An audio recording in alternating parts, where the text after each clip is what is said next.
Assalamualaikum warahmatullahi wabarakatuh. Alhamdulillahi rabbil alamin.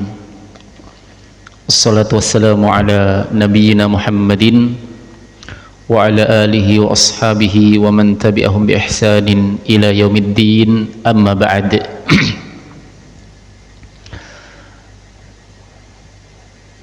Jamaah salat maghrib yang dirahmati dan dimuliakan oleh Allah Subhanahu wa ta'ala, tinggal menghitung hari.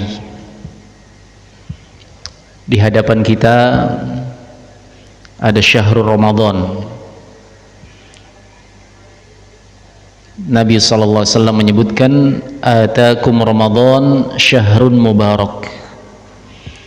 Datang kepada kalian bulan Ramadan, bulan yang penuh dengan keberkahan. Keberkahan itu an-nama wa kathratul khair, terus tumbuh dan banyak sekali kebaikan, melimpah kebaikan di dalamnya. Maka orang yang merugi adalah orang yang tidak memanfaatkan berbagai kebaikan yang ada pada bulan Ramadan.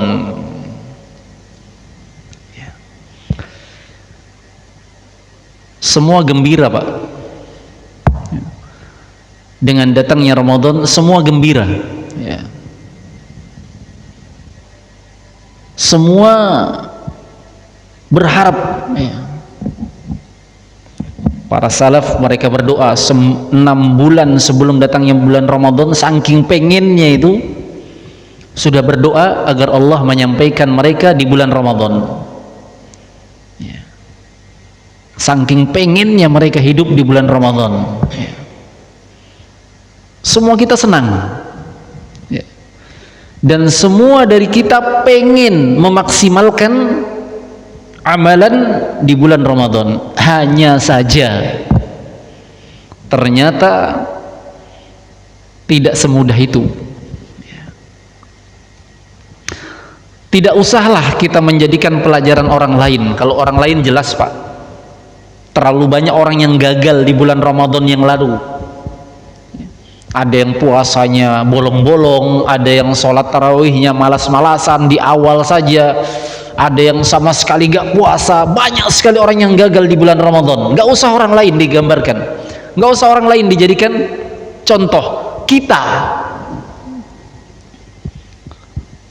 bukankah kita merasa kurang dari amalan-amalan kita yang telah lalu di bulan Ramadan? Bukankah kita merasa kurang? Ya. Sepertinya kita masih main-main, Pak, di bulan Ramadan yang lalu. Sepertinya kita belum maksimal di bulan Ramadan yang lalu. Sepertinya kita belum mengerahkan usaha keras di bulan Ramadan yang lalu. Dan seorang mukmin pasti muncul hal-hal seperti itu, merasa kurang, sehingga dia bersyukur Allah mempertemukan dia dengan bulan Ramadan yang kita berharap, ya, kita nggak ada yang tahu, ya, namanya ajal, ya, yang semua kita berharap akan dipertemukan beberapa hari lagi. Kenapa? Dengan harapan kita beramal tidak seperti yang lalu, ya. Dengan harapan kita bisa beribadah tidak seperti yang lalu, ya. Karena seorang mukmin tidak pernah puas, Pak, ya. Tidak pernah puas. Bahkan ciri ibadah yang diterima itu adalah ketika seorang merasa ibadahnya jangan-jangan tidak diterima, ya.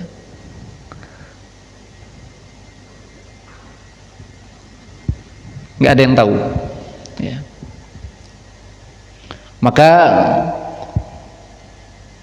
yang menjadi pertanyaan adalah apa yang menyebabkan kegagalan itu? Tentu salah satunya adalah kurang persiapan. Bulan Ramadan itu tempat kita istibak, Pak, berlomba, berpacu, ya. Bukan bulan main-main, ya. Tidak semudah yang kita bayangkan. Oh, tarawih, oh puasa, oh nggak segampang itu. Di dalamnya kita melakukan perlombaan. Coba contohkan anak kita, Pak. Kita semua kan punya anak nih. Kita 1 bulan lagi anak kita ujian, 1 bulan, jangankan 1 pekan, itu kita sudah memberikan wanti-wanti kepada anak kita. Nak, belajar nak. Gimana Pak kalau jawaban anak kita kira-kira masih lama Ji? Tinggal 1 pekan lagi dia masih menjawab masih lama Ji. Tinggal 2 hari lagi dia menjawab belum pi juga. Kira-kira ini ciri orang berhasil nggak Pak? Nanti belajarnya ketika pas ujian. Banyak orang menjadikan Ramadan itu adalah awal dia berpuasa, itu adalah awal dia baca Al-Quran, itu adalah awal dia bersedekah, itu adalah awal dia melakukan sholat malam, itu adalah awal dia melakukan kebaikan.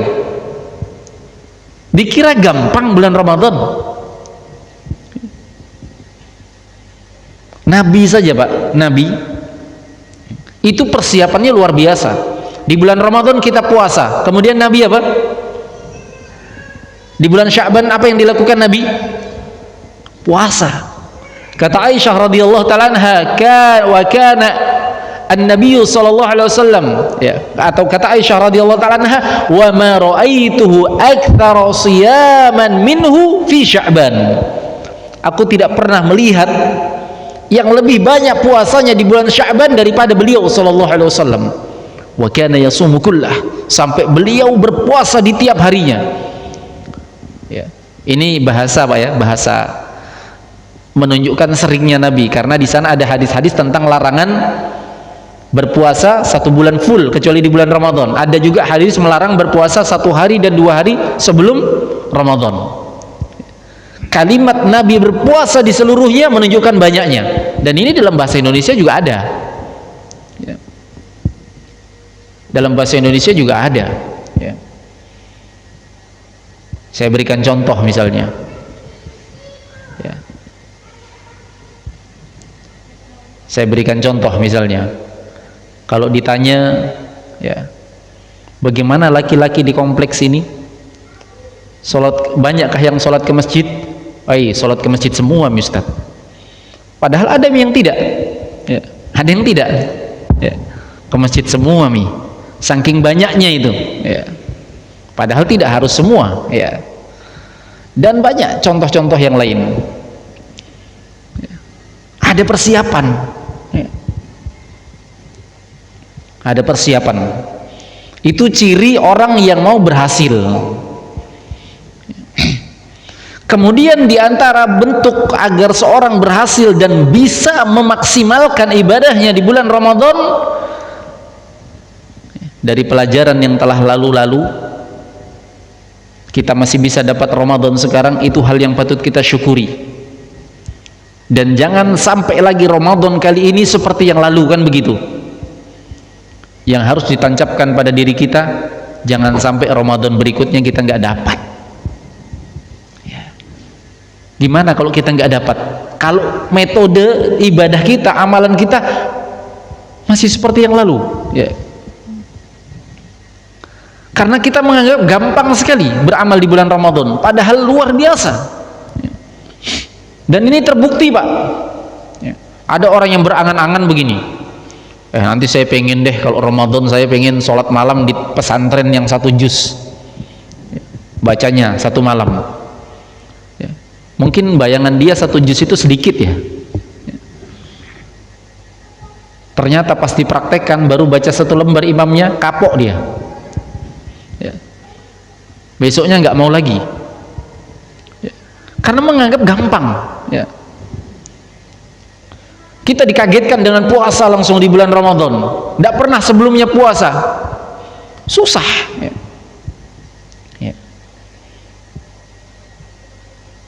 Dianggap gampang ya. Maka seorang memaksimalkan ya. Jangan sampai gagal lagi kan gitu. Gimana caranya? Dia anggap ini Ramadan jangan-jangan terakhir ya. Dan konteks seperti ini pernah Nabi SAW ingatkan, beliau contohkan dalam perkara sholat. Kalau mau sholat khusyuk, kalau mau sholat maksimal, kalau mau sholat kita berhasil, kalau mau sholat kita itu betul-betul jadi, kalau mau sholat kita itu betul-betul berhasil, apa kata Nabi SAW? Idza qumta ila shalah fasalli salatal muwaddi'. Kalau kamu bangkit mau sholat, maka sholatlah seperti sholat orang yang mau perpisahan. Gimana Pak kalau sholat mau perpisahan? Kita sholat maghrib, anggap sholat maghrib kita ini sholat terakhir, habis ini mati misalnya, kira-kira gimana perasaan tak? Dimaksimalkan nggak kira-kira? Ya. Kira-kira masih mau nunda nggak? Habis sholat ini saya mati, masih mau nunda untuk isya nggak?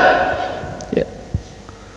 Demikian pula tidak, ini yang jangkanya ini Nabi contohkan Pak, yang jangkanya pendek antara sholat satu dengan sholat berikutnya. Kata Nabi SAW, kalau kamu sholat, anggap sholat kamu yang kamu lakukan ini perpisahan, gak ada sholat lagi setelahnya. Ini perkara yang sifatnya pendek. Sholat maghrib Pak seperti sholat perpisahan, seakan-akan kita gak dapat isya. Bagaimana lagi kalau jangkanya 1 tahun ikhwah? Ramadan itu datangnya tiap tahun, bukan tiap bulan. Ya. Siapa yang menjamin ajal kita? Ya. Kanan kiri kita sudah menjadi contoh.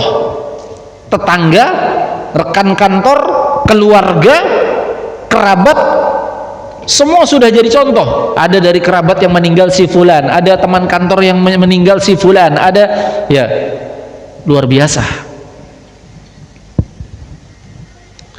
Kalau seorang tidak tanamkan ini di dalam dirinya, penyakit yang paling harus dihindari oleh seseorang adalah sifat at-taswif. Tahu artinya taswif? Ucapan saufa, sebentar pi, nanti bideh. Ya. Saufa itu akan, nanti saya akan, nanti saya akan, nanti saya akan, semuanya serba akan. Itu taswif namanya. Ini salah satu makar syaitan, ya, untuk memalingkan manusia dari ibadah, yaitu ditanamkan pada jiwanya sifat taswif, selalu menunda-nunda, seakan-akan pasti dapat besok. Ya. Apa kata Abdullah bin Umar?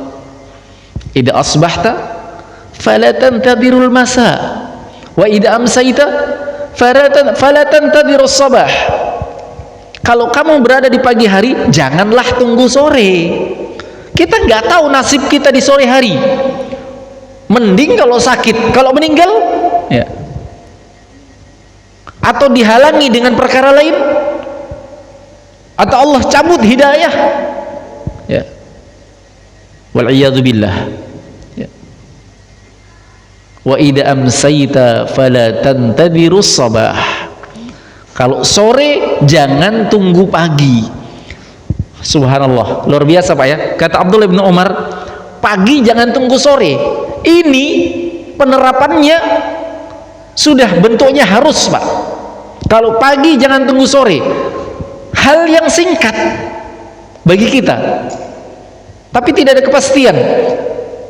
Tapi kenapa dalam prakteknya bukan pagi ke sore, tapi dari Ramadan ke Ramadan? Ini kan bahaya. Ya, tunggu bi, masih ada di Ramadan berikutnya. Ini kan bahaya Pak. Menundanya sampai ke 1 tahun. Menunda dalam waktu yang sesingkat ini saja jangan. Ya. Kata beliau, wa khudh min sihhatika qabla maradik. Manfaatkan betul sehatmu sebelum sakitmu. Belum tentu kita sehat terus Pak. Ada masanya kita sakit. Baru sakit yang biasa-biasa saja sudah nggak enak dalam beribadah. Ya. Baru sakit pinggang itu sudah luar biasa, itu ruku sujud Pak. Ya. Baru sakit pinggang ini. Ya. Belum kalau sakitnya merata. Kita pernah hadapi yang namanya virus corona, nggak bisa sholat di masjid, nggak bisa bebas bergaul. Manfaatkan sehat sebelum sakit. Wa min hayatika qabla mautik, kata Abdullah bin Umar. Manfaatkan juga hidupmu sebelum matimu. Kita diberikan kehidupan di bulan Ramadan, manfaatkan. Belum tentu kita dapati Ramadan berikutnya, kan begitu. Dengan hal ini baru bisa maksimal ibadah kita. Maka yang dibutuhkan di bulan Ramadan itu apa jemaah? Kecerdasan. Ini orang cerdas ini. Kecerdasan. Bagaimana itu orang cerdas? Memanfaatkan waktu itu orang cerdas namanya. Ya. Orang kafir saja tahu kaidah ini, Pak. Dalam masalah dunia, mereka memanfaatkan kesempatan, tidak ditunda-tunda, karena sifat menunda itu sumber kegagalan. Ini cerdas orang ini, cuma mereka cerdasnya dalam masalah dunia. Seorang muslim harus cerdas dalam perkara agama, ya. Nabi SAW menyebutkan al-kayyis man dana nafsahu wa amila lima ba'dal maut, wal ajizu man atba'a nafsahu hawaha thumma tamanna 'ala Allah. Kata Nabi SAW, seorang yang cerdas, mau nggak jadi orang cerdas nih Pak? Mau nggak jadi orang cerdas di bulan Ramadan nih? Orang yang cerdas itu adalah seorang yang mempersiapkan dirinya untuk seseorang yang mempersiapkan dirinya dan beramal, bekerja untuk bekal matinya. Itu orang cerdas tuh. Kenapa cerdas? Karena dia tahu hidup di dunia ini sebentar. Itu baru cerdas namanya. Dia siapkan mentong bekalnya.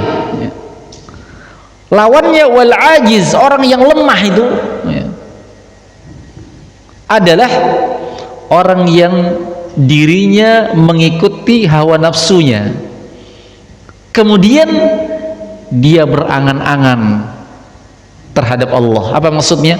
Dia berangan-angan mendapatkan pengampunan dari Allah. Begitu masuk Ramadan, masih awal-awal ini, belum masih bisa melakukan ini, melakukan itu. Kan Allah Maha Pengampun, apalagi nanti di 10 terakhir ada hari pengampunan luar biasa itu. Berangan-angan terhadap sesuatu yang tidak pasti. Segala sesuatu yang akan datang tuh Pak nggak pasti. Nggak pasti. Ya. Siapa yang bisa memastikan kita bisa sholat isya atau tidak? Siapa yang berani memastikan? Nggak ada. Kita cuma berharap. Jangankan kita Pak, Nabi saja nggak bisa. Nabi nggak bisa memastikan apa yang akan datang. Seandainya bisa Pak, nggak akan terjadi itu kejadian-kejadian yang pahit pada diri Nabi. Kira-kira kalau Nabi tahu di perang Uhud itu kalah, Nabi berangkat perang nggak? Ngapain kalau jelas-jelas kalah berangkat? Gak ada yang tahu. Nabi tahu nggak kalau beliau ke Taif dengan tujuan mendakwahi, warga Taif, penduduk Taif, bakalan beliau justru akan dimusuhi, diusir, dilempari batu? Tahu nggak apa yang akan terjadi nantinya? Nggak tahu. Seandainya tahu, ngapain jauh-jauh ke Taif jalan kaki, berkendaraan onta? Ngapain? Nah, ini orang sekarang banyak yang mengaku lebih hebat dari Nabi. Kenapa? Tahu perkara gaib. Wala'iyadzubillah. Ini bahaya. Ada yang bisa meramal hari kiamat,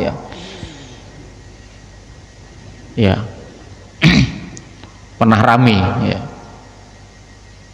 tanggal 22 bulan 2 tahun 2022 sampai sekarang belum kiamat, ya kan? Nabi nggak bisa Pak mengetahui apa yang akan datang. Ya. Makanya seorang itu dituntut untuk apa? Untuk memaksimalkan segala hal yang berbentuk kebaikan. Terkhusus bulan Ramadan Pak. Ramadan itu bulannya istimewa. Ya. Disitulah seorang hamba harusnya memaksimalkan.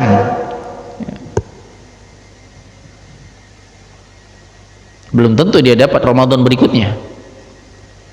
Nabi di mana memaksimalkan? Bulan Ramadan. Kalau mau tahu bagaimana Nabi di bulan Ramadan, lihat seperti hadis Abdullah bin Abbas.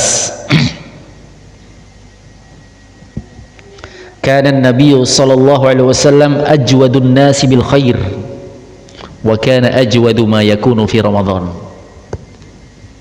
Adalah Nabi sallallahu alaihi wasallam, beliau adalah manusia yang paling ajwad.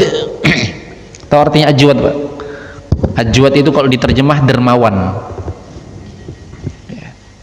Mudah sekali. Itu sifat ajwadnya Nabi itu, Pak. Itu sebelum jadi Nabi. Sebelum jadi Nabi, Nabi itu sudah dermawan luar biasa.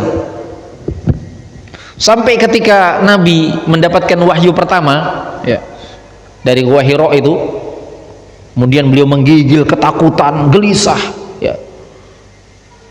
Beliau pulang ke rumah, ya, mendatangi istrinya Khadijah radhiyallahu ta'ala anha, menceritakan kejadiannya. Apa yang dikatakan Khadijah?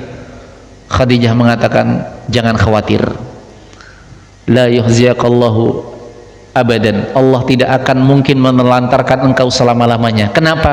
Khadijah mengatakan, ini baru jadi Nabi, ya. Berarti ini Khadijah mengungkap karakter beliau sebelumnya. Kata Khadijah, innaka latasilur raham, karena kamu orangnya suka menyambung silaturahmi, tidak mungkin Allah sia-siakan kamu. Wa taksibul ma'dum, engkau orangnya suka memenuhi kebutuhan orang yang tidak punya, dermawan. Wa tahmilul kal, engkau orangnya suka memikul beban orang-orang yang mereka terbebani. Subhanallah, ini belum menjadi Nabi, sudah dikenal sekali beliau dermawan. Begitu jadi Nabi, kedermawannya luar biasa.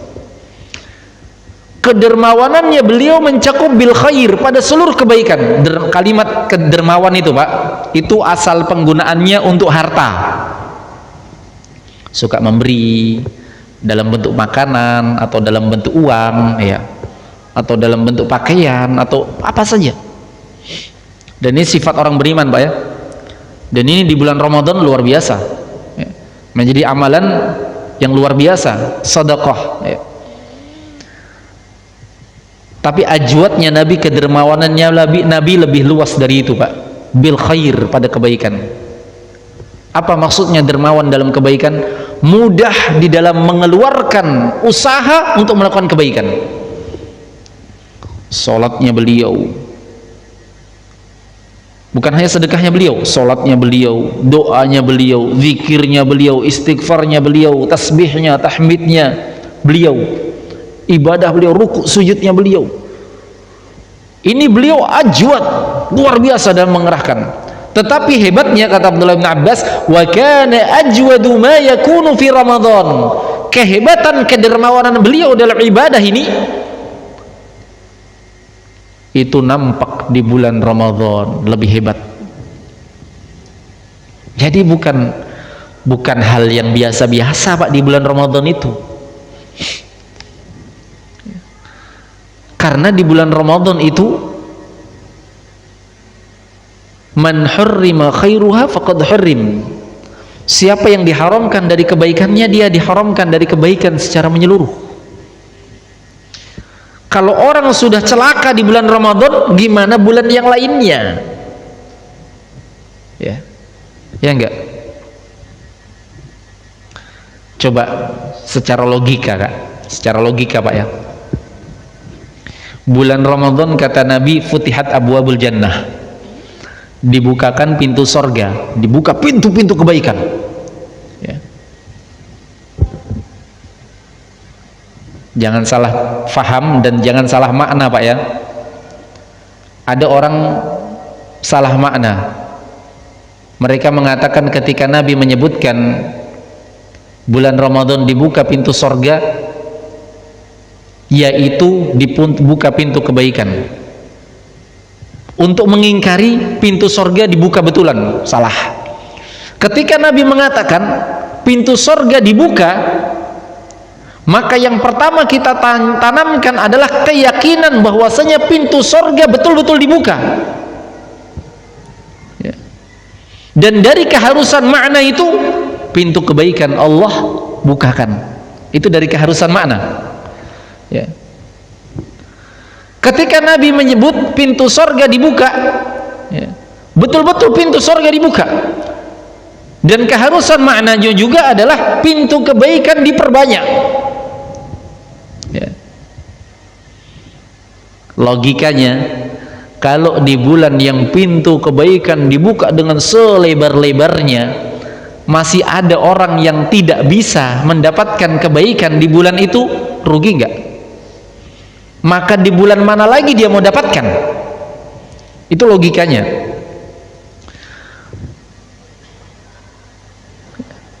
Di bulan Ramadan yang ghulliqat abwabun niran, pintu neraka ditutup. Yang mengharuskan makna juga betul-betul ya ditutup. Pintu neraka mengharuskan kalau begitu kejelekan akan banyak ditutup. Ternyata dia masih bisa melakukan kejelekan. Maka di bulan mana lagi dia akan menutup pintu kejelekan? Di bulan yang kata Nabi SAW, di situ ada puasa. Man shoma Ramadanan imanan wa ihtisaba ghufira lahu ma taqaddama min dzambi. Ada puasa yang siapa yang melakukannya dengan keimanan dan ihtisab diampuni dosanya. Ada juga sholatul lail, man qama Ramadanan imanan wa ihtisaba ghufira lahu ma taqaddama min dzambi. Diampuni juga dosanya. Siapa yang melakukan qiyamul lail. Di sana ada apa? Lailatul Qadar, man qama Lailatul Qadri imanan wa ihtisaba ghufira lahu ma taqaddama min dzambi. Diampuni juga dosanya. Bulan yang di dalamnya terdapat amalan-amalan pengampunan dosa, ternyata di bulan itu tidak bisa diampuni dosanya, Pak. Kira-kira di bulan lainnya bisa enggak? Itu logikanya. Ya. Ya kan? Ya namanya hidayah, mungkin saja seorang bisa mendapatkan hidayah di bulan apa saja, ya. Ya. Tapi kan ketika seorang tidak memanfaatkan Ramadan itu ciri, ya. Itu ciri, Pak, kegagalan di bulan-bulan yang lainnya.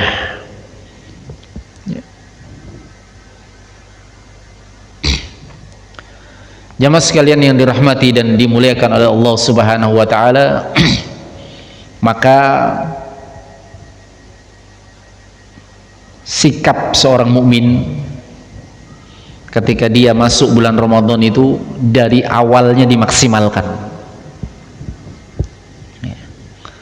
Kenapa, Pak? Bukankah ini kan banyak hadis yang kita dengar, Pak, ya? Ya. Kadang orang itu mendengar hadis tapi salah mempraktekkan. Ya. Innamal a'malu bil khawatim. Ya. Amalan itu tergantung akhirnya. Prakteknya gimana? Nanti dia di akhir baru mau beramal. Ini salah. Ya. Bukan seperti itu cara mempraktekannya.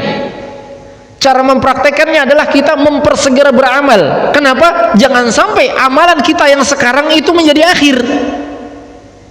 Ya enggak? Ya. Kita jangan mengandalkan akhir suatu bulan.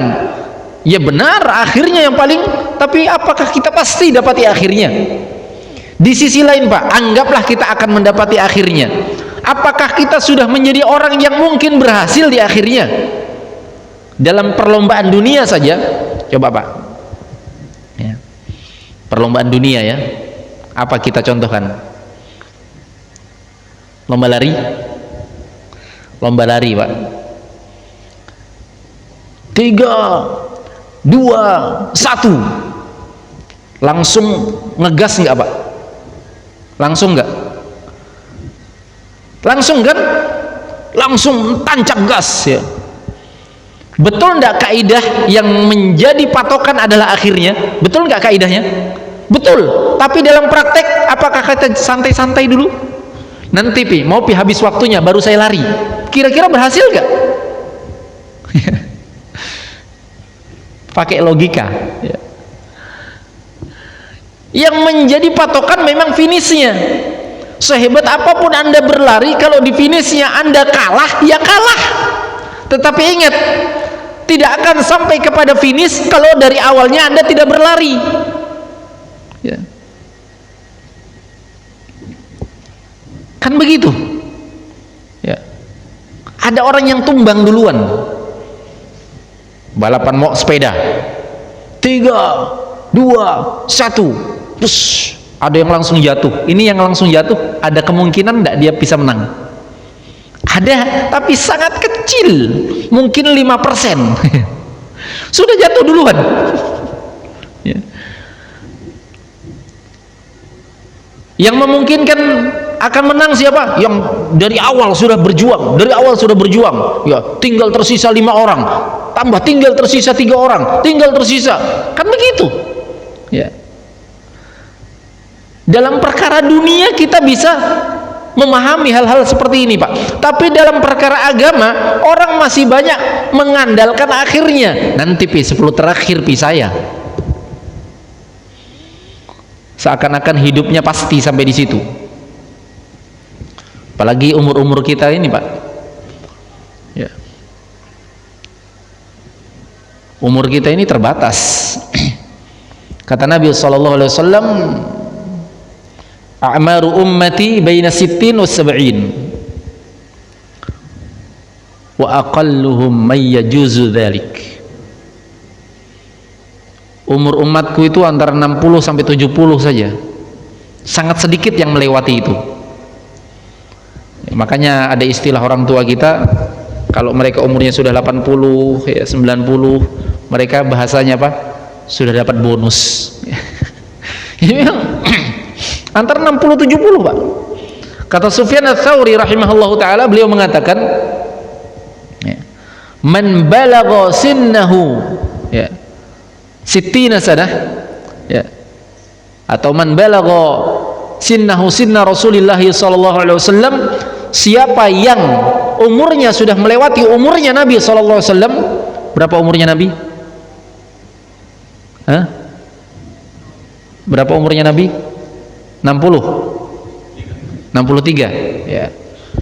Siapa yang umurnya sudah melewati umurnya Nabi ya, falyattakhid ya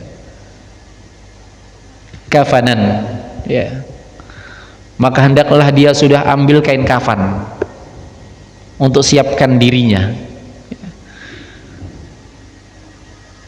ya. Wah Ustadz, nakut-nakuti. Takut nggak mati, Pak? Takut nggak mati? Bagus kalau takut, Pak. Kita memang disuruh takut mati, karena orang yang tidak takut mati akan terjatuh dalam pelanggaran, nunda-nunda. Taswif tadi karena tidak takut mati. Kita memang disuruh takut mati ya. Disuruh memang takut mati kita ya.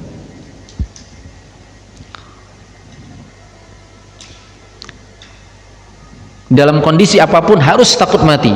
Aynama takun yudrikumul maut. Dimanapun kalian berada ya, kematian akan mendapati kalian. Kan begitu ajaran Nabi apa?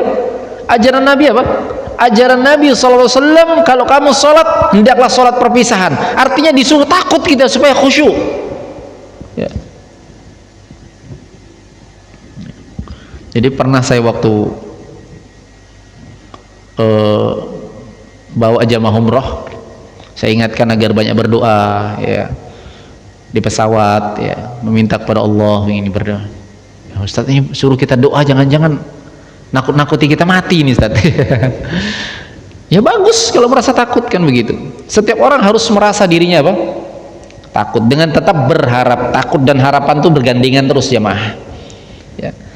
Jangan takut saja ya. Takut dengan harapan terus bergandengan.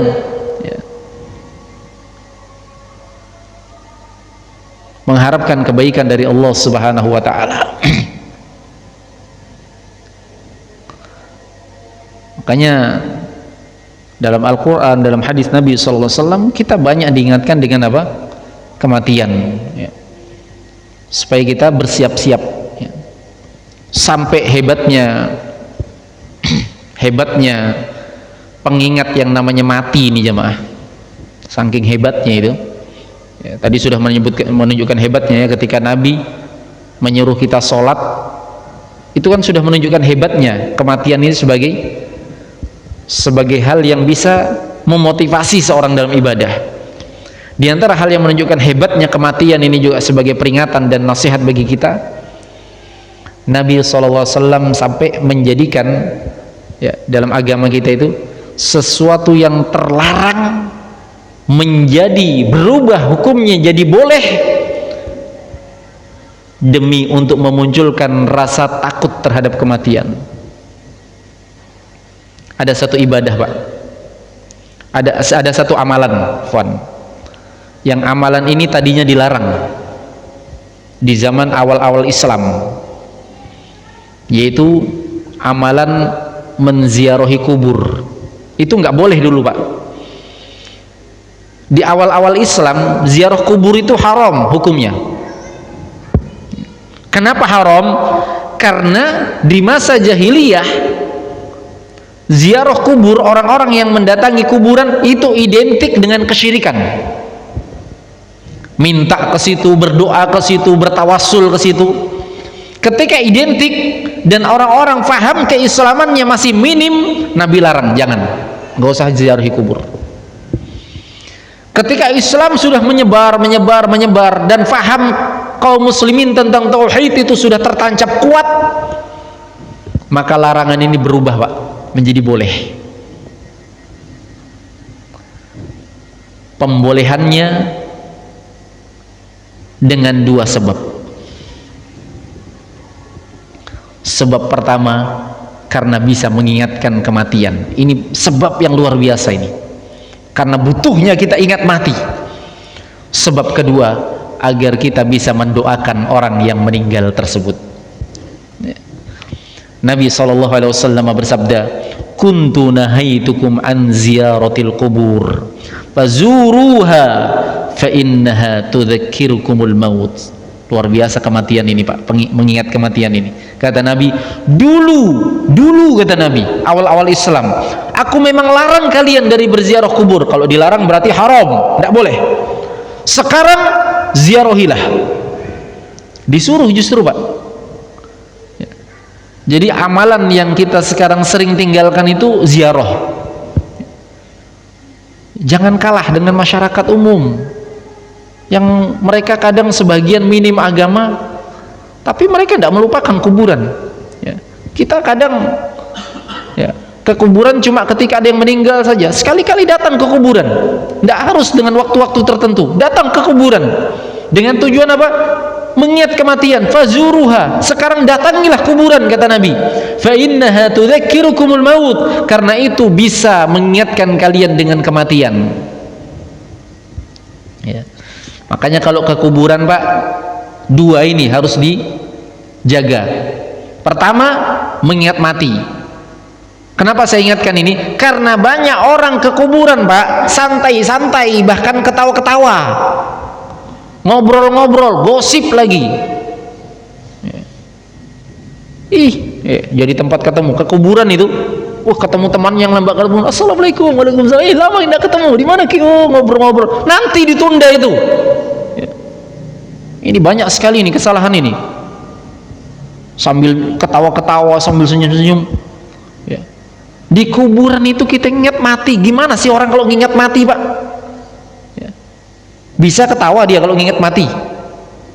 Bisa nggak ketawa? Nggak bisa ketawa orang kalau ingat mati, Pak, ya. Ini nampak sekali orang yang ke kuburan dengan niat, dengan tujuan mengingat kematian, dengan orang yang ke kuburan hanya jalan-jalan saja, ya. Bahkan sebagian kita begitu, ya. Ini yang harus diingatkan. Sebagian dari kita ketemu, karena lama tidak ketemu, ya akhi, di mana kita sekarang? Astagfirullah ya. Ini diingatkan ikhwah. Ya. Kalau bisa kita saling mengingatkan ya, nanti ya. Kalau sudah di luar ya, saling mengingatkan aja. Yang kedua apa? Mendoakan. Ya. Nabi SAW datang ke Baqi malam-malam, tengah malam beliau. Untuk apa? Mendoakan. Allahumma gfir li ahlil Baqi. Ya Allah, ampunilah penduduk Baqi ini. Disunahkan untuk apa? Mendoakan orang yang sudah meninggal. Ya. Walaupun doa itu bisa di mana saja, tetapi kalau sudah kita ke pemakaman, disyariatkan lagi untuk mendoakan mereka. Terutama jangan tinggalkan salam ya.